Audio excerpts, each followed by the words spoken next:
پوری کوشش کرنے کے بعد فیل ہو جاتے ہیں ایف آئی آر ریکارڈ کروانے کے لیے. اس کے بعد جے آئی ٹی بن جاتی ہے. اب جے آئی ٹی کی فائنڈنگز کیا آتی ہیں؟ اب تک جے آئی ٹی کی فائنڈنگز کیا ہیں؟ اور میں یہ آپ کو بتا دوں کہ جتنی مشکلوں سے جے آئی ٹی آپریٹ کر رہی ہے، کیونکہ وہ میں آپ کو بتاتا رہوں گا کہ کون اس کے اندر کوآپریٹ ہی نہیں کر رہا ہے.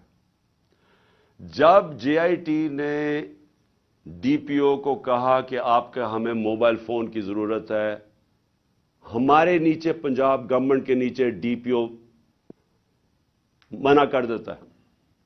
ڈی پی او واضح کہہ دیتا ہے کہ میں نہیں آپ سے کوآپریٹ کرتا، آتا بھی نہیں ہے. اب ہمارے ہوتے ہوئے ہمارا ڈی پی او گجرات، اس کو اب عدالت کے ذریعے بلایا جائے گا جے آئی ٹی. پھر کیا ہوتا ہے؟ وہ جو شام کو جب ایک دفعہ ڈی پی او اس کی سٹیٹمنٹ ریکارڈ کر دیتا ہے، 8 گھنٹے کے لیے اس کو نوید کو سی ٹی ڈی اٹھا لیتی ہے. سی ٹی ڈی پھر ایک اور ویڈیو ریلیز کرتی ہے رات کے 12 بجے. اور سی ٹی ڈی کا کیا کام تھا اس ویڈیو کو ریلیز کرنا؟ پھر ایک اور چیز ہے کہ سی ٹی ڈی جب وہ ویڈیو ریلیز کرتی ہے، جو اس کی بیک گراؤنڈ ہے وہ چینج کر دیتی ہے بعد میں. پھر سی ٹی ڈی کے جو اس آدمی کو جو ملوث تھا، اس کو جب بلایا جاتا ہے جے آئی ٹی میں، وہ بھی منع کر دیتا ہے کہ میں نہیں آتا. پھر سے پنجاب گورنمنٹ کے نیچے ہے، وہ منع کر دیتا ہے کہ میں نہیں کوآپریٹ کرتا. یعنی کیا وجہ ہے؟ اب میں سوال سب سے پوچھتا ہوں کہ کیا وجہ ہے کہ یہ ہمارے نیچے آفیسرز، پہلے تو وہ نہیں، ہم اپنی ایف آئی آر نہیں رجسٹر کروا سکتے، اور پھر وہ منع کر دیتے ہیں کہ جی ہم نہیں کوآپریٹ کرتے. کیوں نہیں کرتے؟ کون ان کو روک رہا تھا؟ ہمارے سے ظاہر ہے کوئی زیادہ طاقتور فورس تھی جو روک رہا ہے ان کو. اس کے بعد کیا ہوتا ہے؟ اس کے بعد جے آئی ٹی کی فائنڈنگز آتی ہیں. وہ عدالت میں جو آپ فائنڈنگز رکھتے ہیں، اس میں کیا چیز سامنے آتی ہے؟ نمبر 1 کہ 3 شوٹر تھے، 2 نہیں تھے، 3 شوٹر تھے. ایک تو وہ نوید جس نے گولیاں ماری، دوسرا ایک اوپر سے جو گولیاں، جو میں کہہ رہا تھا اوپر سے آئیں گولیاں، وہ اب وہاں بھی ان کے جو گولیوں کے جو شیلز ہوتے ہیں وہ وہاں ملے اوپر. 8 غالباً اوپر ملے، 10 نیچے ملے، اور 2 اور نیچے ملے جو اور مختلف بندوق سے چلائے ہوئے تھے. جو گارڈز تھے ہمارے اوپر، ان کی فورینزک جب ٹیسٹ کرایا گیا، کسی کی بھی گولی نہیں چلی تھی، کیونکہ جو گارڈ سب سے قریب تھا اس کے تو 6 گولیاں اس کے اندر سے نکلی، تو وہاں تو کسی کے پاس بھی نہیں تھا. اور پھر یہ بھی چیز سامنے آ گئی کہ معظم جو تھا، جو معظم شہید ہوا، وہ آپ کوئی بھی، اگر آپ کو سوشل میڈیا پہ وہ ویڈیو مل سکتی ہے، وہ معظم جب جاتا ہے اس کے پیچھے، تو جیسے ہی اس کے سامنے آتا ہے نوید کے، اس کو گولی لگتی ہے. وہ گولی نہ آگے سے لگتی ہے نہ کنٹینر سے لگتی ہے، وہ گولی کہیں دور سے آ کے لگتی ہے اس کے اس طرف. اور وہ نوید کے لیے وہ گولی تھی. معظم راستے میں آ گیا، کیونکہ یہ لیاقت علی خان والا ٹائپ انہوں نے انسیڈنٹ بتانا تھا، کیونکہ فوری طور پہ جو ایک آدمی کو مار کے کہے جی بس ایک آدمی ہم نے مار دیا، تو وہ بچ گیا نوید، اور معظم شہید ہو گیا. اچھا، اب نہ وہ کوآپریٹ کر رہے ہیں، نہ ہمارے جو ہم چاہ رہے تھے کہ اس وقت ایکس پرائم منسٹر پہ ہوا ہے، ساری گورنمنٹ کوآپریٹ کرے گی. ہمیں تب ہی پتا چل گیا جب میں ایف آئی آر رجسٹر نہیں کروا سکا کہ کوئی کوآپریشن نہیں ملے گی. پھر ایک اور ہے جو اس کا موبائل فون ہے. C T D J I T نے اس کے موبائل فون کے اوپر فورینزک کرانے کے لیے اس ادارے کو دیا جو فیڈرل گورنمنٹ کے نیچے ہے، کہ بتائیں جناب کہ اس کو کالز کدھر کدھر سے آئی ہیں. اس ادارے نے منع کر دیا کہ نہیں، ہم نہیں دیتے. کیوں نہیں دیتے؟ کیا وجہ ہے اس کی؟ تو اس سے آپ خود، سر میں چاہتا ہوں کہ آپ خود ذرا سوچ لیں کہ یہ ہو کیا رہا ہے، کہ یہ ملک کے اندر بجائے آپ یہ سوچیں کہ ملک کے سربراہ کو قتل کرنے کی سازش ہے، یہ ساروں کو مدد کرنی چاہیے، وہ کوئی مدد نہیں کر رہا. وہ تو چھوڑے فیڈرل ادارے کو، اپنے جو نیچے پولیس کام کر رہی ہے وہ نہیں مدد کرنے کے لیے تیار. اب آگے چلیں. اب بات بڑی سمپل رہ گئی ہے. میرا یہ سوال یہ ہے کہ کون کون لوگ اس کے اندر ملوث ہو سکتے ہیں؟ مجھے پتا ہے کون ہے وہ. میں صرف اب سوال چھوڑنے لگا ہوں سب کے لیے، اپنی قوم کے لیے، کہ یہ جب میرے یہ جو ہوا اس کے اندر، میں چاہتا ہوں کہ قوم خود سوچ لے کہ اگر یہ ملک کے ایکس پرائم منسٹر سے ہو سکتا ہے تو باقی قوم کے اندر لوگوں کی کیا حیثیت رہ گئی. یعنی جب ہم قانون کی حکمرانی کی بات کرتے ہیں تو اس کا مطلب یہ ہوتا ہے کمزور اور طاقتور ایک ہی قانون سب کے لیے. تو یہاں تو اب واضح ہو جانا چاہیے کہ اگر ایکس پرائم منسٹر اور سب سے بڑی پارٹی کے سربراہ اگر اس سے زیادہ طاقتور لوگ ہیں تو وہ بھی نہیں انصاف لے سکتا. جو زیادہ طاقتور ہے ان کا رول چلتا ہے، جنگل کا قانون ہے پاکستان میں. تو میرے آپ سوال ہیں، میں سب سے پہلے پھر شروع کرتا ہوں. ویڈیو کس نے بنائی جس میں یہ بتایا، چن چن کے چیزیں جمع کر کے بتایا گیا جی عمران خان نے توہین مذہب کر دی؟ وہ کون تھے؟ وہ کون سا ادارہ تھا؟ مجھے پتا ہے وہ کون سا ہے، لیکن میں آپ سب کے سامنے چھوڑ رہا ہوں. اور میں امید کرتا ہوں کہ جب یہ جے آئی ٹی ان لوگوں کو بلا کے سوال پوچھے گی تو ہم سب کو بتا سکیں گے وہ کون ہے. دوسرا کہ جو میں پہلے کیوں نہیں ایف آئی آر میں کروا سکا؟ وہ کون پاور تھی جس نے روکا ایف آئی آر کو؟ مجھے پتا ہے وہ کون تھی، لیکن یہ میں سوال چھوڑتا ہوں. ڈی پی او گجرات کے اوپر میرے دو سوال ہیں. کس نے اسے کہا تھا کہ یہ ویڈیو بھیجے ان صحافیوں کی طرف؟